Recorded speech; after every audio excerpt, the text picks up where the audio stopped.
When you mention standardbred breeders, Brittany Farms has always been at the top of the list. From their numerous Hall of Fame horses, racing accolades, or the way their mares will forever impact the breeding in our sport, they will forever be remembered for their legacy and contributions.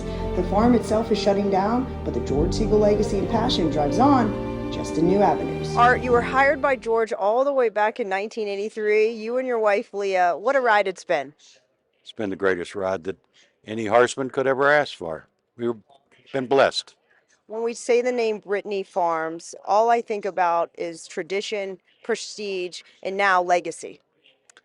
Well, thanks. That's a great description. Yeah, we've left our mark on this business, and the mark will be around a long time. But George was smart enough to realize there were people before him that left a mark, and he followed their example. Now you, back there before you got hired with George, you dabbled in saddlebreds, thoroughbreds, and a little bit in harness, right? Now you still have the saddlebreds involved, but what makes you make that decision back in 1983? You said, this is a ride I think I want to go on. Well, I got in the standardbred business in 1976, went to work for Clint Hodgins, and then for Howard Beisinger. So I worked for two trainers, both Hall of Famers, and met my wife at Ben White Raceway. We went to work for Howard. I didn't want a life on the road, and I wanted a family and kids, and so I was in line at getting a lottery ticket, and the guy came up to me and says, "Do you hear that George Siegel was looking for a farm manager?" And I said, "No." I got out of the line, went home and told Leah, got on the phone, called him, and met him the next weekend at Sauda, and he hired me right then, and it's history since then. Being involved with George for the last 40 plus years has been phenomenal. George lets me do my thing and I let him do his thing. George wanted the best and we sometimes bought the best. Not everyone worked out great, but we had a high percentage and we're enjoying that today, and future generations will enjoy the breeding prowess of Brittany Farms and George Siegel.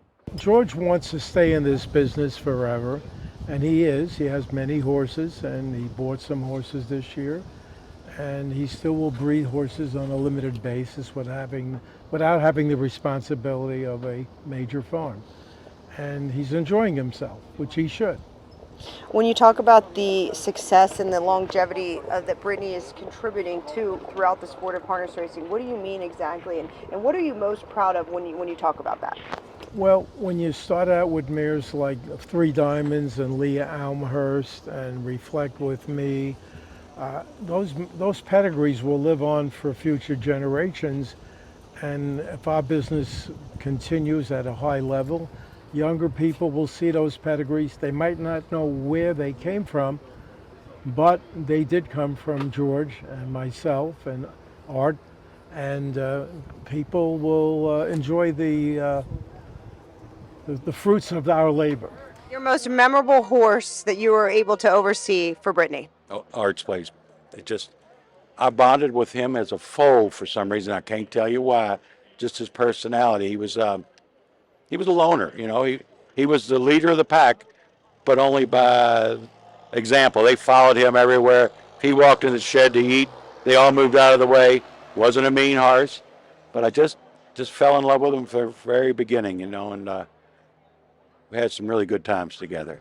It's like Art's place. He's had 60 plus foals that have won $1 million on the bottom.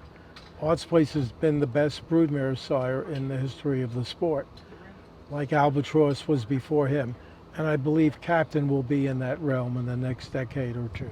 When you see a lot of these new breeding farms coming in the last 4, 5, 6, 7 years, what do you think, though, always put Brittany ahead and has made him just them the top of the game?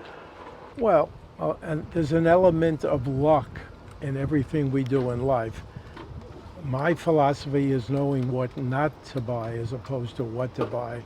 So you have to study your pedigrees, you have to be a little lucky, and sometimes you have to have deep pockets. If you have to look back over the success you've had with Brittany, what was the one horse that stood out the most to you in your heart? Well, I'll go back to Leah Almhurst. I was there by myself and I bought her with one bid, and she turned out to be a phenomenal Mayor, and only had 2 daughters before she passed. When we talk about Brittany Farms, we're not really closing down Brittany Farms. The land, the farm itself, that operation is closing. But George, and you're going to take a step back and you're retiring. Your wife Leah is still going to be involved, though, right? It's not like we're closing down. We're just changing. George is still involved heavily, just through other people.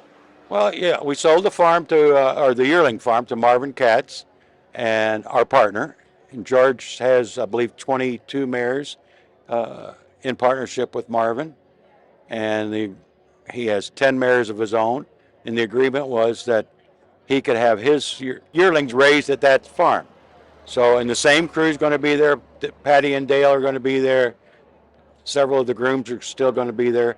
So that'll be just what it was, a yearling farm.